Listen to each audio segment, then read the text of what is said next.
नमस्कार साथियों, स्वागत है आप सभी का गणित गुरुकुल में। मैं हूं देव पाठक और आज हम शुरू करने वाले हैं क्लास 9th की आर.डी. शर्मा का फर्स्ट चैप्टर की फर्स्ट एक्सरसाइज। तो चलिए शुरू करते हैं आज की क्लास। सबसे पहले क्वेश्चन में हमारे ट्रू फॉल्स दिए गए हैं। हमें बताना है कौन सा स्टेटमेंट ट्रू है और कौन सा स्टेटमेंट फॉल्स है। तो देखते हैं हमारा पहला question. Every whole number is a natural number. पहले क्वेश्चन में पूछा है कि जो हमारे सारे होल नंबर्स होते हैं वो सभी क्या नेचुरल नंबर्स होते हैं। तो देखिए, जो हमारे नेचुरल नंबर्स हैं वो स्टार्ट होते हैं 1 से, 1 2 3 4 से लेके प्लस इनफाइनाइट तक। लेकिन जो हमारे होल नंबर हैं उनकी स्टार्टिंग होती है 0 से, 0 1 2 3 4 5 से प्लस इनफाइनाइट तक। तो होल नंबर में एक ज़ीरो एक्स्ट्रा ऐड हो जाता है। तो इसीलिए हमारे जो होल नंबर्स हैं वो सभी नेचुरल नंबर्स नहीं होते हैं। तो फिर पहले वाले का आंसर हो जाएगा फॉल्स। तो आइए अब हम चलते हैं सेकंड पार्ट पे। सेकंड क्वेश्चन में कहा है कि every integer is a rational number, कि सभी इंटीजर्स जो होते हैं हमारे वो क्या रेशनल नंबर होते हैं। तो देखिए, हमारे जो इंटीजर्स हैं वो पॉजिटिव से नेगेटिव सब में होते हैं, यानी पॉजिटिव और नेगेटिव दोनों टाइप्स के होती हैं। उसी तरीके से हमारे रेशनल नंबर भी पॉजिटिव भी हो सकता है, नेगेटिव भी होता है। तो फिर इसका आंसर हो जाएगा हमारा ट्रू। थर्ड वाले पार्ट पे हम चलते हैं। Every rational number is an integer. जो हमारे सभी रेशनल नंबर हैं वो इंटीजर्स हो सकते हैं। देखिए, इंटीजर्स हमारा होता है कंप्लीट नंबर, चाहे वो नेगेटिव में हो चाहे वो पॉजिटिव में हो। -1 -2 -3 +1 +2 +3 ये सभी क्या हैं, इंटीजर्स हैं।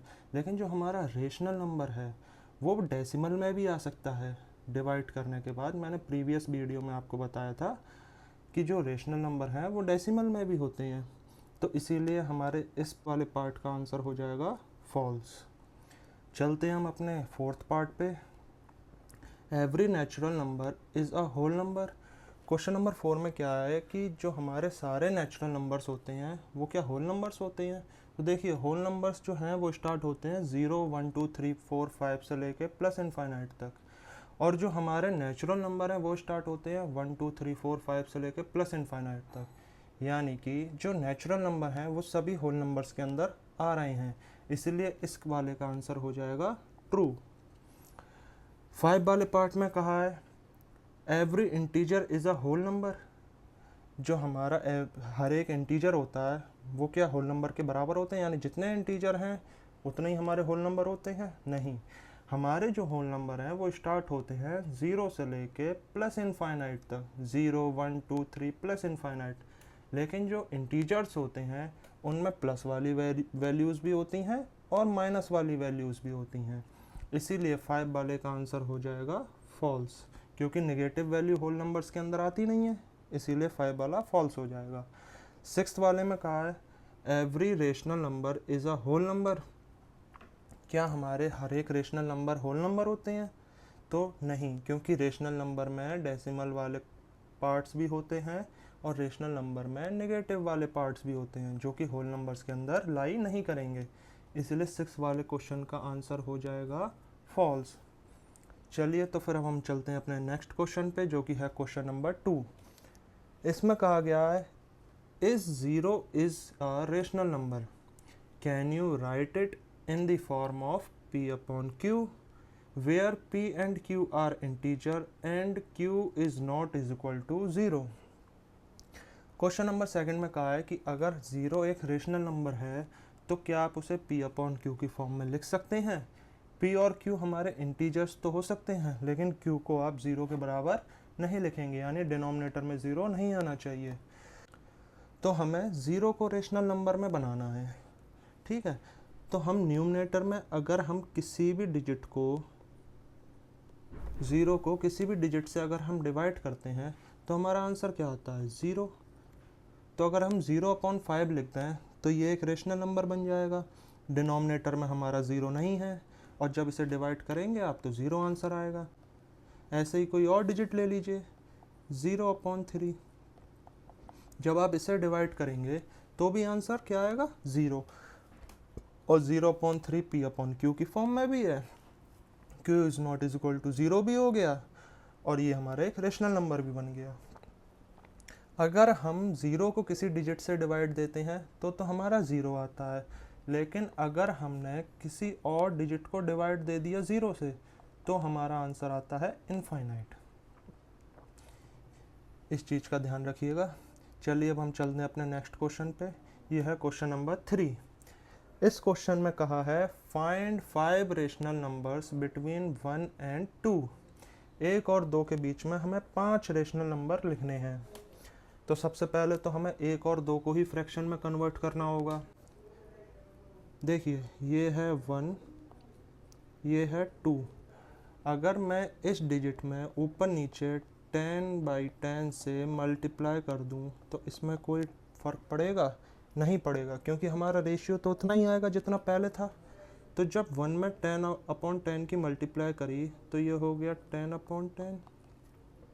जब 2 में 10/10 की मल्टीप्लाई करी तो ये हो गया 20/10। अब जो हमारा 1/2 था ये अब फ्रैक्शन में आ चुका है। एक का फ्रैक्शन है 10/10, एक का फ्रैक्शन है 20/10। जब आप इसे दोबारा डिवाइड करेंगे तो 1 और 2 निकल के आ जाएगा। अब बस देखिए इनके बीच के 5 कोई से भी रेशनल नंबर उठा लीजिए।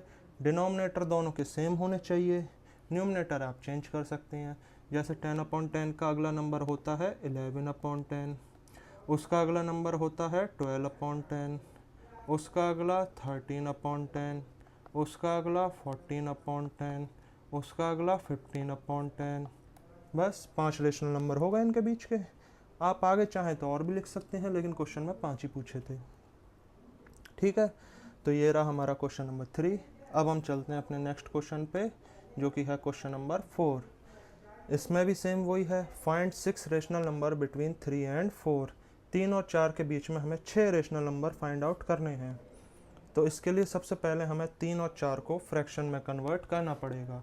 इसमें भी वही तरीका है, 3 ले लिया, 4 ले लिया, 10 से ऊपर नीचे मल्टीप्लाई कर ली, इसमें भी 10 से ऊपर नीचे मल्टीप्लाई कर ली, तो ये हो गया 30/10, ये हो गया 40/10। अब इनके बीच के जो भी 5, 6, 7 जितने भी रेशनल नंबर पूछे हैं वो आप लिख सकते हैं। तो इसमें 6 पूछे हैं तो 6 लिख दीजिए। 30 के बाद आएगा 31/10, 32/10, 33/10, 34/10, 35/10 और 36/10। तो ये रहे 3 और 4 के बीच के 6 रेशनल नंबर्स। Question number 5। इसमें कहा है find 5 rational numbers between 3/5 and 4/5। इस बार हमें फ्रैक्शन इन लोगों ने पहले से ही दे दिया है। पहला फ्रैक्शन है हमारा 3/5, दूसरा फ्रैक्शन है हमारा 4/5।